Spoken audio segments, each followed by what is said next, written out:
లేపాక్షి మడకశిర ఇక్కడ ఒక 10,000 ఎకరాలు ఉంది. Military and civil air crafts కానీ ఎలక్ట్రానిక్స్ మ్యానుఫ్యాక్చరింగ్, అదే మరి ఇంకొక పక్కన ఒక ఏరోస్పేస్ ఎకో సిస్టమ్ క్రియేట్ చేయాలని చెప్పి కోరాను. దానికి కూడా ఆయన సుముఖంగా ఉన్నారు. అదే మరి విశాఖపట్నం అనకాపల్లి క్లస్టర్, ఈ ఏరియాలో మనం చూస్తే naval equipment production, weapon testing, అదే మరి లీవరేజింగ్ స్ట్రాంగ్ మ్యారిటైమ్ ప్రజెన్స్ ఉంది కాబట్టి ఈస్టర్న్ నేవల్ కమాండ్ కూడా ఉంది. ఇవన్నీ ఆధారంగా చేసుకొని అక్కడ బేస్ చేసుకొని ఇవన్నీ ప్రొడక్షన్ కోసం ముందుకు రమ్మని కోరాం.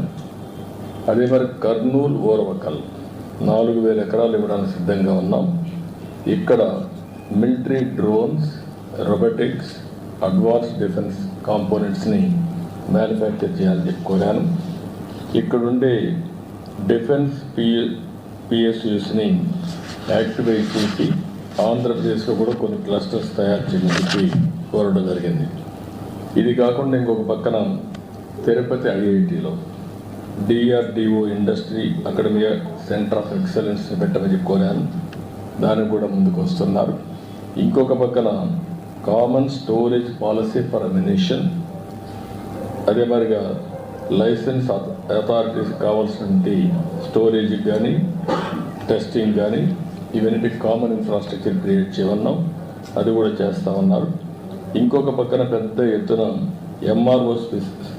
ఏరోస్పేస్ మ్యానుఫ్యాక్చరింగ్ అండ్ ఎంఆర్ఓ కూడా క్రియేట్ చేయమని చెప్పి రిక్వెస్ట్ చేశాం. ఇక్కడ మెయిన్గా ఆంధ్రప్రదేశ్లో రాయలసీమ ప్రాంతంలో Lepakshi to Orvakal high tech industries వచ్చేందుకు అవకాశం ఉంది. ఒక పక్క aerospace, civil and also military aircrafts, అదే సమయంలో అదర్ ఎకో సిస్టమ్ డ్రోన్స్ కానీ ఇవన్నీ తయారు చేయడానికి అవకాశం ఉంటుంది. ఇంకొక పక్కన ఈరోజు యాపిల్ మీటింగ్ కూడా